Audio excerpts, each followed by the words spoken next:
Hey everyone, my name is Jonathan, one of the product managers here at Reap. In this video, I'll be walking through the two types of transaction authorization. With Reap Card Issuance API, card issuers can choose between the two types of transaction authorization methods. The two different types determines who holds the source of truth of a card's balance, or in other words, should a transaction go through when a card is swiped. You should make this decision based on factors such as intended customer experience and existing infrastructure. If you prefer a simplified flow, we recommend standard authorization. With standard authorization, Reap holds the source of truth of a given card's balance.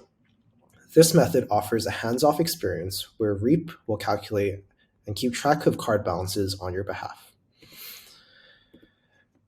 Before any user can spend using your card program, you as the card issuer must first ensure your customers' cards have sufficient balance allocated from your pre-fund amount.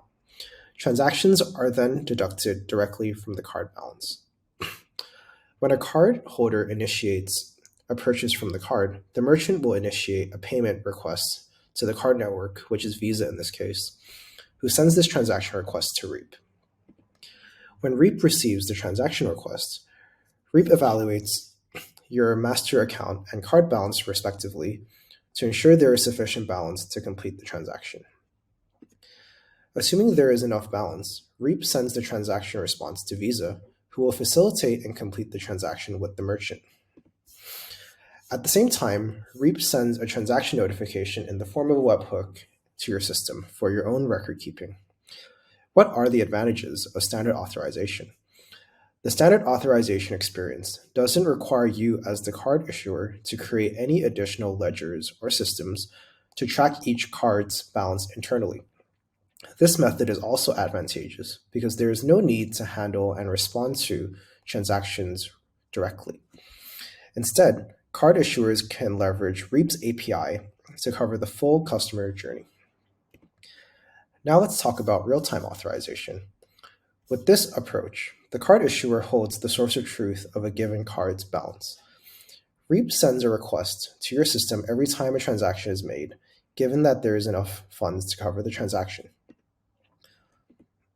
Similar to standard authorization, when a cardholder initiates a purchase with their card, the merchant will initiate a payment request to the card network, which is Visa, who sends this transaction request to Reap. Reap evaluates the master account balance, which is your pre-fund amount, and sends an authorization request to your system, assuming there is enough balance. As the card issuer, you evaluate the authorization request based on internal business logic, and send an authorization response, either approve or decline, back to Reap. Note that the transaction will fail if card issuers do not respond in a timely manner. After receiving the authorization response, Reap will send the transaction response back to Visa, who will then send it to the merchant and informs them whether this transaction is approved or declined. At the same time, Reap sends a transaction notification to your system. This allows card issuers to keep a ledger of transactions attempted by each cardholder. The key advantage of real-time authorization is that card issuers have full flexibility on whether a transaction should be approved.